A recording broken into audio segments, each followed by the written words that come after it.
Hey everybody, this is Modern Refugee, having some herbal tea with you guys here. And I told you guys I was going to do a couple of videos on retail because I spent so much of my career in retail and the supply chain. I really know the ins and outs of it.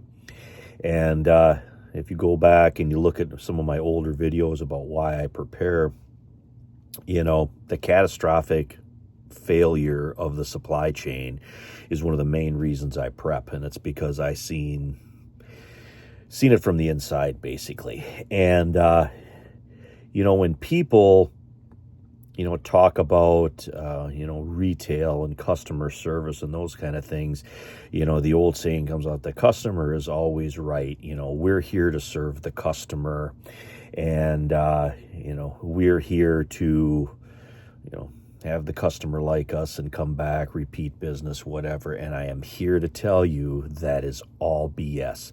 Nothing is further from the truth. And that is why places like the online retailers and stuff have exploded, because brick and mortar stores just don't provide the service and the things that people want. And how does that relate to prepping? Well, prepping, you have to have, multiple places to get supplies to keep up your standard of living and your life. People don't live on the farm anymore. People have to go to the grocery store or have alternate ways to, provide food and medication, things they need and whatnot. And big retail is a lot of the reasons why we have the economy and stuff that we have now. All the negative aspects of everything being made overseas and stuff, all, was facilitated by big retail. And I've said this in other videos and stuff before, and, I've done separate videos on it, but I got a lot bigger channel now and a lot more people watch me, and some of them might not have seen those older videos. And everything being made in Asia. I can remember when I was working in my 20s and, different items that were made in the United States that we used to sell, all of a sudden started coming in made, overseas. And I talked to some other vendors that were supplying stuff that we no longer carried. And when I talked to those other vendors, say, hey, how come I can't get your guys' product anymore here in the store? And they said, well, your home office said that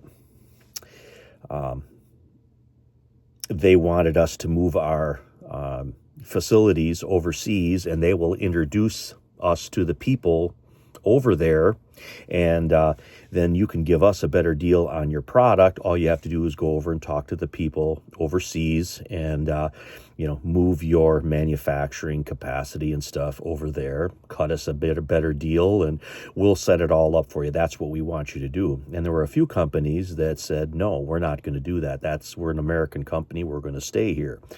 And but 90% of the other companies didn't do that. They went and got the introduction, got a deal cut on the stuff. So even though customers might want domestically produced stuff, the big retail companies, they're not going to necessarily provide that just because that's what the customer wants, because they're in business to make money. And that means you buy what they put on the shelf. Have you ever noticed that? You go into those bigger stores and whatnot, and they never really seem to have what the local people want. They say they do, but when you look for specific things, and I'm talking about cold weather stuff now here because that's, pertinent to my mind. It is wintertime. Why, like I said in that other video I talked about, why is there so much summer stuff in the dead of winter? Because that's how they got the supply chain set up. They put stuff on the shelves that is a high markup. That's the stuff. They put the stuff out that they want you to purchase so they can make money. It's not necessarily the stuff that you need or that you want. Hey, you know what? I need this stuff, for preparedness. I want to have some spare parts for my, equipment, or I want to have stuff for a bad storm. And even in the food, you look at the food. just like the egg shortages and stuff that are kind of going on now. There's no egg shortages here by me because they're locally produced. But if you go to the big box stores, they're out, or they're, have a sky high price on it because they're locked into contracts. They're locked into certain places where they have to get the stuff. They can't shop around. Like, you got a small mom and pop place, they can call maybe around to a couple of different places and they can get stuff. And I have gotten to the point where I still will go into bigger box stores and I might make some purchases, but 75% of what I need, and what I mean when I say stuff I need, stuff that I can't live without, I've switched that all over to smaller private businesses, basically, because I want those businesses to succeed. Those businesses are going to be there if something bad happens. If the hypothetical SHTF that we in the prepping community always talks about happens, who do you think is going to show up to work to help the local community rebuild, or if something bad happens? It's going to be the small stores that's going to do that. I think it was Palomino Prepared. I watched his channel for a long time already, and he talked about the bad storms that they had in the Carolinas there this summer. And I believe it was his channel where he said that one of the first stores that opened was the local hardware store, cash only, because they didn't have any electricity, and they let a few people in at a time so they could start getting stuff that they needed to live, and they could survive. The things that they needed, they could get in that store, and they could get a few things. The big box stores didn't open up right away. They weren't open the same day or the day after these disasters happened. No, it was normal, everyday people that work in these small communities, that live in these small communities, that know how important their businesses are, that opened up and were helping their neighbors out. The neighbors helping neighbors things. These big corporations, these big stores, you just buy what we put on the shelf. And I seen that before. I remember when I was stocking in an automotive department way back in the day, and there was probably 10 different varieties of motor oil there. And I remember a district suit coming in once, and he looked down that aisle and he said, if I had my way, there'd only be one kind of oil on that entire 20-foot counter. And I said, well, why would you want to do that? Why wouldn't you want to do that to the customers? He says, I only want to put out the one that sells the most, that we can make the most money on. So he would have a 20-foot counter of only one type of motor oil, what he wanted you to buy. And that's just how the big retail companies look at it. The whole customer's always right thing, that is complete BS.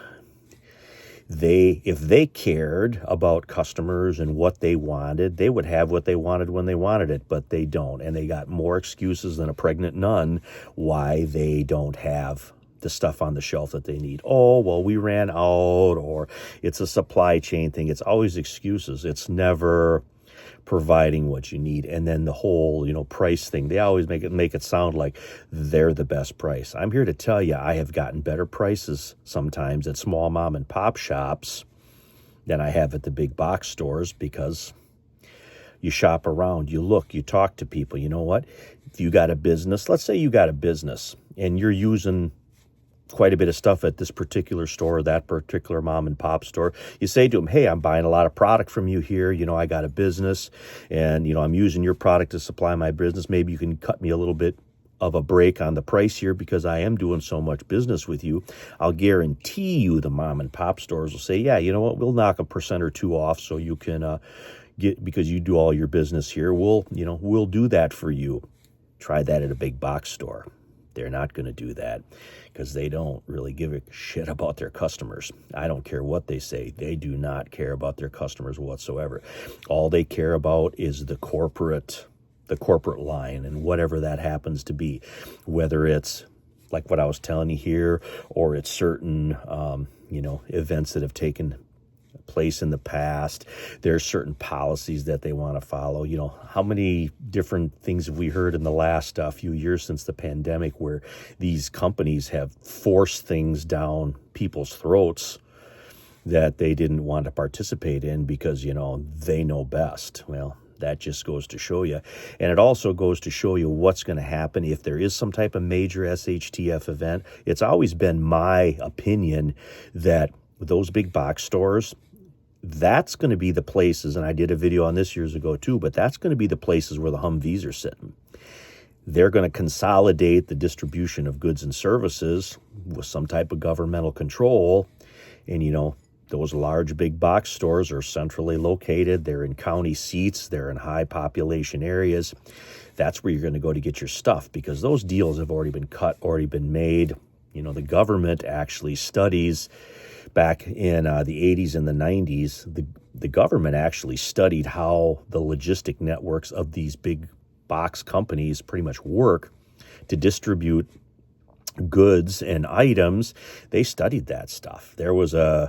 They analyzed, the private sector, so they could take those things that the private sector was doing, and they could do that in their, military supply chain, how they ran their supply chains, whether it was the Navy or the Army or whatever. All those governmental agencies in the military studied the private big box companies, the big box stores, studied how they did things. You go in those big box stores, what are there? There's cameras everywhere. Every transaction is followed. Every transaction is recorded. They have massive data centers where every transaction is recorded, who bought what, when, what time of day. All that stuff is susceptible to misuse, and whether they use it for commerce purposes or if they use it for some layer of control that's out there, all that data, everything that we do is tracked. The cameras in there, facial recognition technology, all the different ways that we pay for stuff, that's all recorded and tracked. I'll guarantee you every American out there has some type of dossier probably already written on them and recorded somewhere. And they'll say that it's for, it's to study our customers to make. That's complete BS. Again, it's another system of control. And what I'm trying to say here is have alternate places to get your goods and services.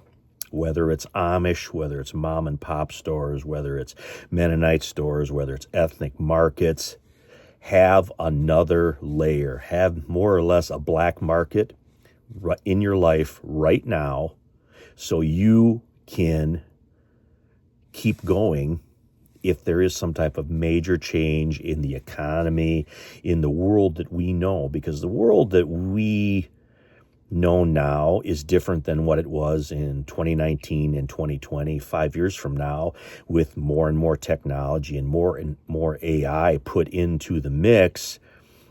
I can't even speculate anymore of what things are going to look like 5 years from now. But I know one thing, that underground economy, that underground networking, it comes around. When bad times happen, being part of a local black market happens. It was the same way during World War II. My grandfather needed tires for the tractor, and he needed other things. That was all got on the black market. There were go-betweens. There was money that changed hands, and he was able to get the stuff that he needed, but he couldn't go through regular channels to get that stuff. And the reason that he could do that is he already had those foundations in place before World War II even started. He already knew people. He talked to people. He knew places to get stuff and utilize that stuff, whether it was technically against the law or not. That didn't matter. He still had a farm to run. He had things to do. So, those are the kind of things that if there's a major SHTF, you're going to see more and more of. And you're not going to get any support from the big box stores. No way. They are going to be there to enforce whatever government line there is. And if there's some type of restriction, if you did something, getting to the social credit store, you did something that, the powers that be don't like, you're not going, when you scan your card at the big box store, they're not going to let you purchase this or purchase that, or you're going to get punished somehow.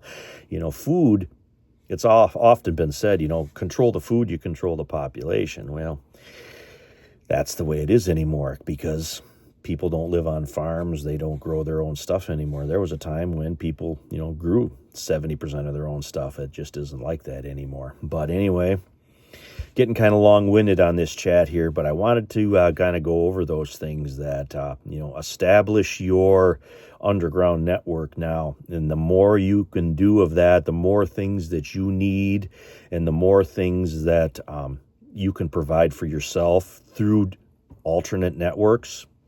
Do that. Do it as much as you possibly can, because in the long run, that's going to help you get through a major SHTF. Anyway, this is Modern Refugee. Appreciate all my subscribers out there. Hope you guys got a little information and a little entertainment out of this video here. Me just discussing some of the past, present, and future things to come. You have a good one.